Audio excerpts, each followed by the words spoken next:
Olá, queridas irmãs, queridos irmãos. Começamos mais um programa O Espírito da Letra. Olha aqui, ó, o livro Nosso Lar. Estamos analisando capítulo a capítulo esta obra portentosa que o Espírito André Luiz escreveu através do médium Francisco Cândido Xavier. Hoje nós estamos tratando do capítulo 40, capítulo muito importante, porque vai trazer uma informação extremamente relevante para a nossa meditação. André Luiz está curioso para saber o que está se passando nas câmaras que guardam as mulheres. Alguma coisa, depois que o André começou a trabalhar na cidade Nosso Lar, no hospital, no parque hospitalar, fazia com que ele se sentisse interessado em aprender aquilo que estivesse ligado aos trabalhos na área dos pavilhões femininos. Aquela que você, eu tenho certeza, vai se lembrar, trazia a enfermeira Nemésia como responsável. André então procurou Narcisa e comentou com ela: olha, Narcisa, eu não sei o que me acontece, alguma coisa me faz chamar a atenção para aquela área do nosso pavilhão hospitalar. E a Narcisa disse: bom, André, para onde somos convocados, significa muitas vezes que ali está o aprendizado. Vou falar com a enfermeira Nemésia para pedir a ela autorização. Aí, André Luiz fica esperando, Narcisa vai falar com a Nemésia, e com isto, André Luiz recebe da Nemésia a autorização para ir visitar aquele pavilhão, aquela ala feminina. Narcisa vai com ele e, a partir do começo deste encontro com as necessidades das nossas irmãs, nós vamos entender por que o capítulo 40 leva este título: Quem semeia, colherá. Depois então que eles chegaram lá no pavilhão feminino e a Nemésia autorizou que Narcisa acompanhasse André Luiz, dizendo: olha, Narcisa, faça o obséquio de acompanhar nosso irmão e mostrar os serviços que você julgar convenientes ao aprendizado dele. Fiquem à vontade. Então André diz: olha, minha amiga e eu comentávamos, enquanto andávamos por ali, a vaidade dos homens, sempre ligada aos prazeres físicos, enumerando observações e ensinamentos, enquanto caminhávamos, quando atingimos o pavilhão 7.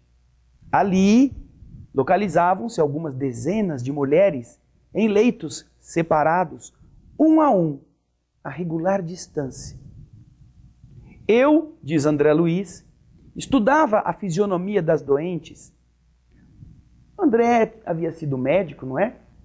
Na Terra, antes de desencarnar, estava acostumado a observar os doentes, a ver as suas atitudes, as suas reações. Então ele não perdeu o hábito, continuou observando. E, estudando a fisionomia das doentes, me impressionei quando fixei alguém que me despertou a mais viva atenção. Ora, quem será essa pessoa? Você costuma dizer assim, não é? Parece que eu já vi essa pessoa em algum lugar. Eu não sei, não me é estranho, mas eu também não sei perguntar para ela de onde que ela é. Não sei. André encontrou alguém muito familiar. E daí? Aí ele começou a vasculhar na memória, começou a ir atrás do porquê, onde estava aquilo. Quem seria aquela mulher amargurada, de aparência diferente, original? Uma velhice que parecia prematura marcava o seu semblante, em cujos lábios pairava uma contração, um misto de ironia e resignação. Os olhos, apagados, enevoados e tristes, mostravam-se defeituosos. Memória inquieta, coração oprimido, em poucos instantes, localizei-a no meu passado. Era Elisa, aquela mesma Elisa que conhecera nos tempos de rapaz. Olha só, tantos anos, tantas décadas tinham se passado. Ele era rapaz ainda. E apesar disso, sua mente trouxe de volta as experiências que ele havia tido com Elisa.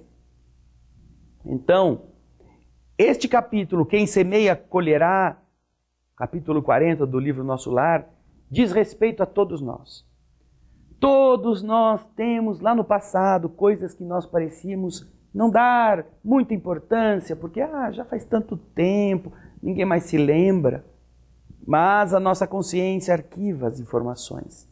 Essa era Elisa, aquela mesma Elisa que conhecera nos tempos de rapaz, que agora estava modificada pelo sofrimento, mas não podia ter quaisquer dúvidas.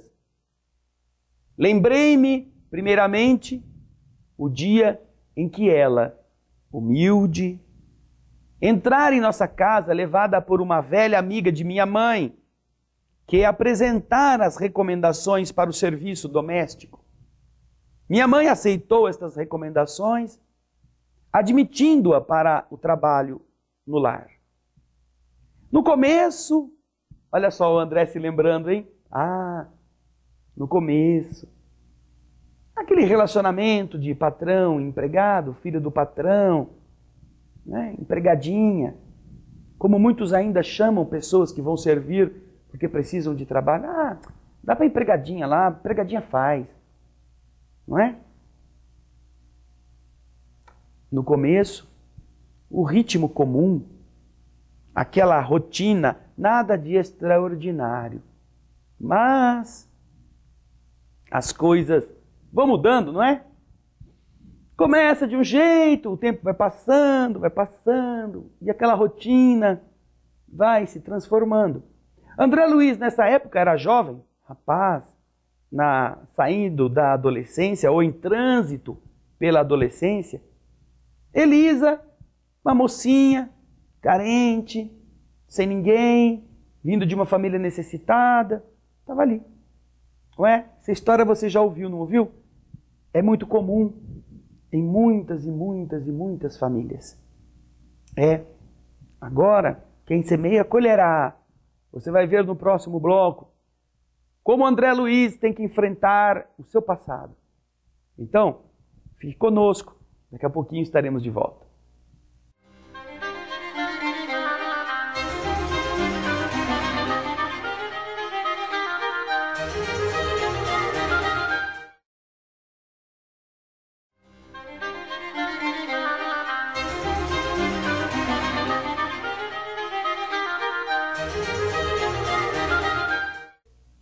Estamos voltando com o estudo do livro Nosso Lar, hoje tratando do capítulo 40, Quem semeia colherá.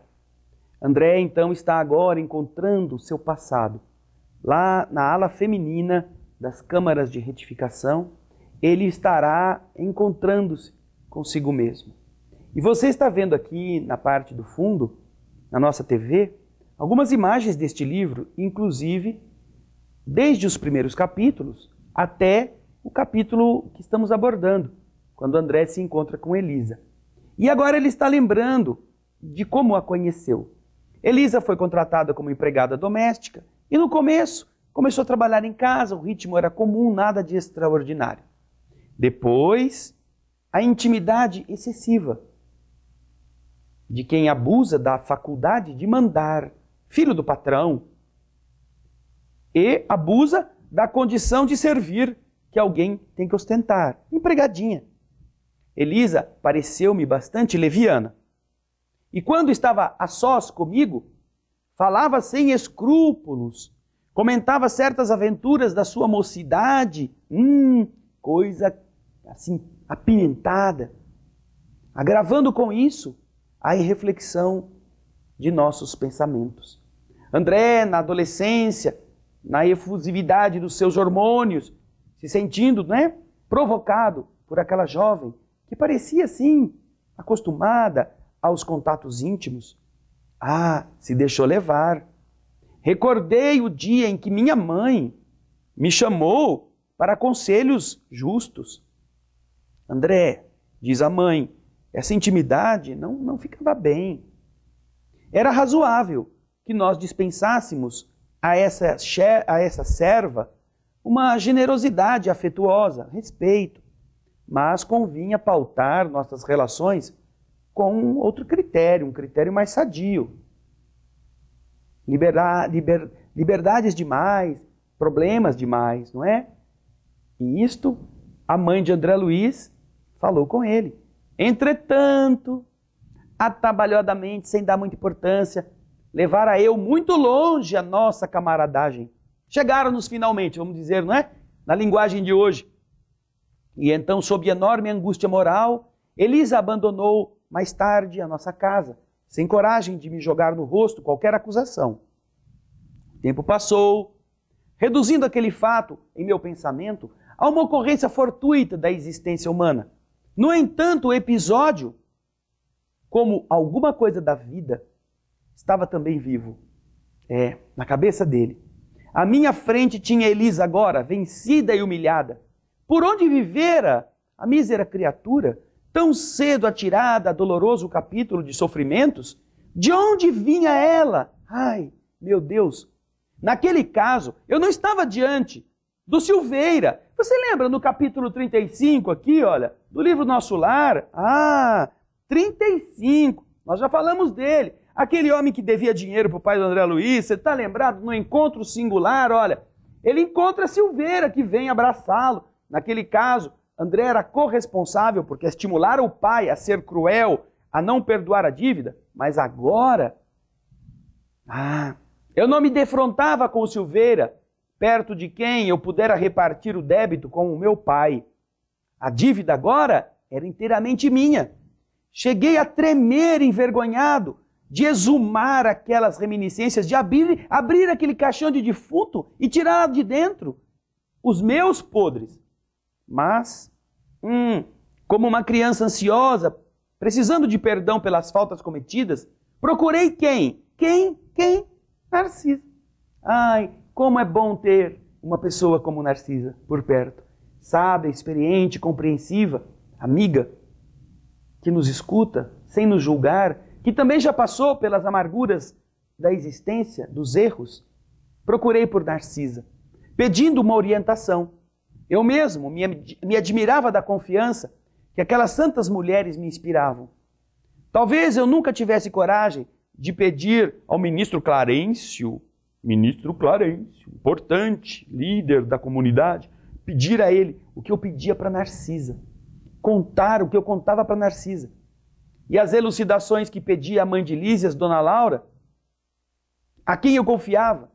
E possivelmente outra seria a minha conduta naquele instante, se eu estivesse com Tobias ao meu lado. Considerando que a mulher generosa e cristã é sempre mãe, voltei para a enfermeira, confiando mais do que nunca. Narcisa, pelo olhar que me endereçou, parecia tudo compreender. Comecei a falar, contendo o choro, mas a certa altura de minha confissão penosa, minha amiga respondeu: André, não precisa continuar. Eu adivinho o final da sua história. Não se entregue a pensamentos destrutivos, meu filho. Conheço o seu martírio moral por experiência própria. Entretanto, se o Senhor permitiu que você reencontrasse agora esta irmã, é que já o considera em condições de resgatar a dívida. E então viu a minha indecisão e disse: não tema, André, aproxime-se dela, reconforte-a. Todos nós, meu irmão, nós nos encontramos no caminho com os frutos do bem ou do mal que nós semeamos. Esta afirmativa não é frase doutrinária, é realidade universal. Tenho eu mesmo colhido muito proveito de situações iguais a esta. Bem-aventurados, André, os devedores, que estão em condições de pagar. E percebendo a minha resolução firme de empreender o necessário ajuste de contas, disse: vá, mas não diga que você é você ainda. Faça isso depois de ajudá-la com êxito. Isso não vai ser difícil, porque ela não enxerga nada, ela é cega agora aqui no plano espiritual, temporariamente. Pelas forças que a envolvem, eu percebo que ela tem a triste característica das mães que fracassaram e das mulheres de ninguém. Prostitutas, daquelas que abortam, daquelas que cometem as atitudes nocivas contra si e contra os outros. Esta era a condição de Elisa. Aproximamo-nos então. Tomei a iniciativa da palavra confortadora. Elisa identificou-se, dando o próprio nome e prestando de boa vontade outras informações. Já fazia 3 meses que ela havia sido recolhida nas câmaras de retificação. E então eu quis me castigar diante da Narcisa, olhei para Elisa e falei: você pode contar a sua história, Elisa? Para que lembrar de coisas do passado? Ah, porque a gente sempre aprende com os nossos erros. E agora, no próximo bloco, você vai terminar o capítulo conhecendo da boca da Elisa a triste história que ela vai contar. Fique aí, hein? Olha só, epílogo, próximo bloco. Até já.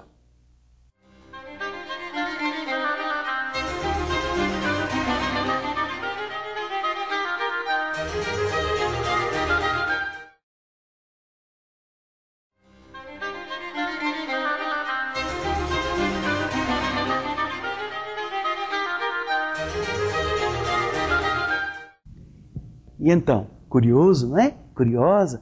É, vai acompanhando com o seu livro, você tem que ter o livro na mão para ir lendo. Olha que coisa interessante. A Elisa agora foi chamada por André a lembrar do passado. E ela disse: por que vamos lembrar de coisas tão tristes? E André, que desejava, não é? Espezinhar a si mesmo para aprender, respondeu a ela: olha, Elisa, as experiências dolorosas ensinam sempre. Então a infeliz, que apresentava uma profunda modificação moral, meditou alguns momentos, como quem combinava ou fazia um esforço para trazer do passado as ideias, e disse: olha, minha experiência foi a de todas as mulheres doidivanas que trocam o pão bendito do trabalho pelo fel venenoso da ilusão. Isso serve para hoje, hein? Olha, prestem atenção. A minha vida foi a das mulheres doidivanas que trocam o pão abençoado do trabalho pela vida de ilusões afetivas, sexuais, aventureiras. Nos tempos da mocidade distante, como filha de um lar paupérrimo, vali-me do emprego em casa de um abastado comerciante, onde a vida me impôs imensa transformação. Esse negociante tinha um filho, tão jovem quanto eu. Começa a contar a Elisa, hein? Olha lá, Elisa agora começa a falar do filho do comerciante. Era ele mesmo, o André Luiz, que estava ali. E ela não via porque estava cega. E depois da intimidade estabelecida entre nós, quando toda a reação da minha parte seria inútil, esqueci criminosamente que Deus reserva o trabalho a todos aqueles que amem a vida sadia, por mais faltosos que tenham sido. E então entreguei-me a experiências dolorosas que não preciso comentar.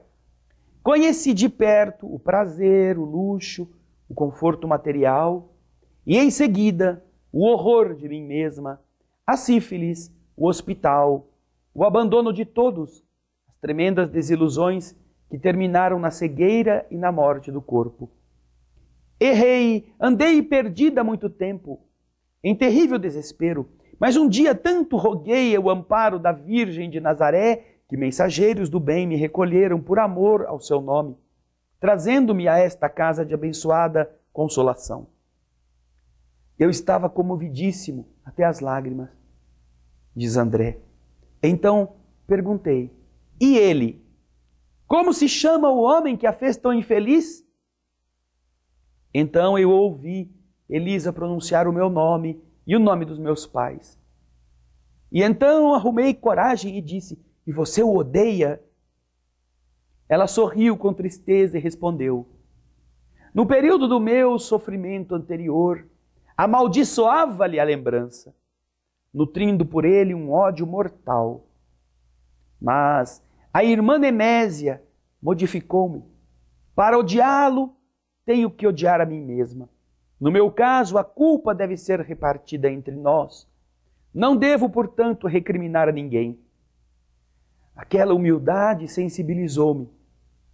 Tomei a sua mão, sobre a qual, sem que ela pudesse, que eu pudesse evitar, rolou uma lágrima de arrependimento e de remorso.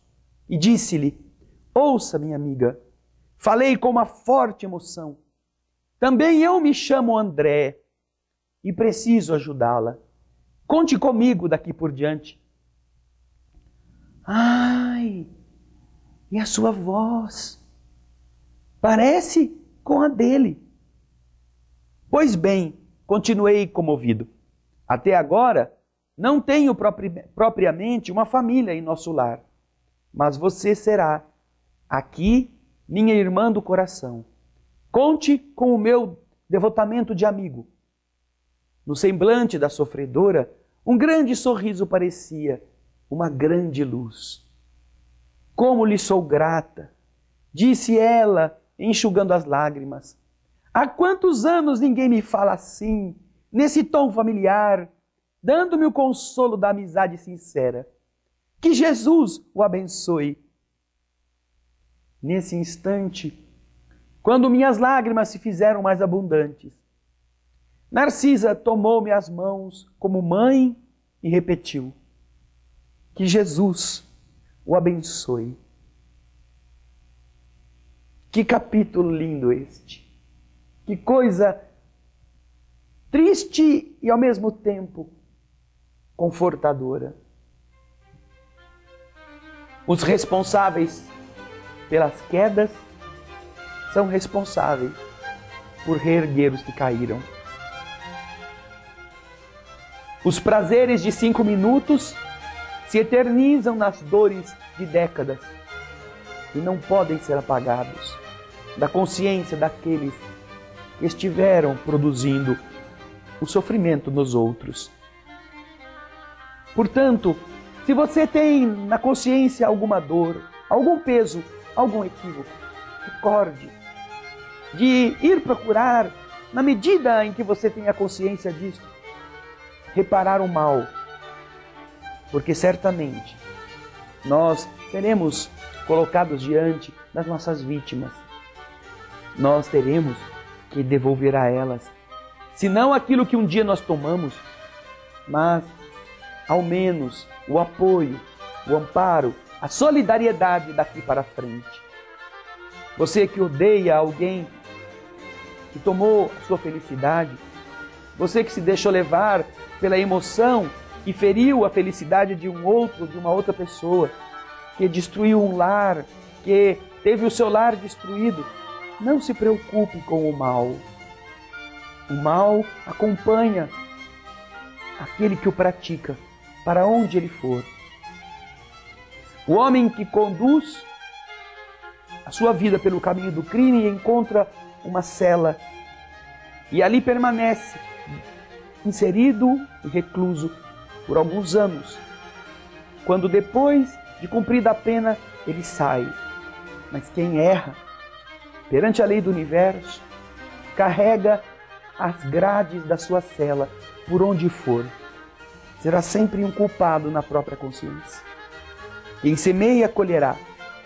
Mude a sua sementeira e não reclame da semente amarga que um dia pôs no caminho. Você se reerguerá, corrigindo o mal pelo bem. Coisa linda, não?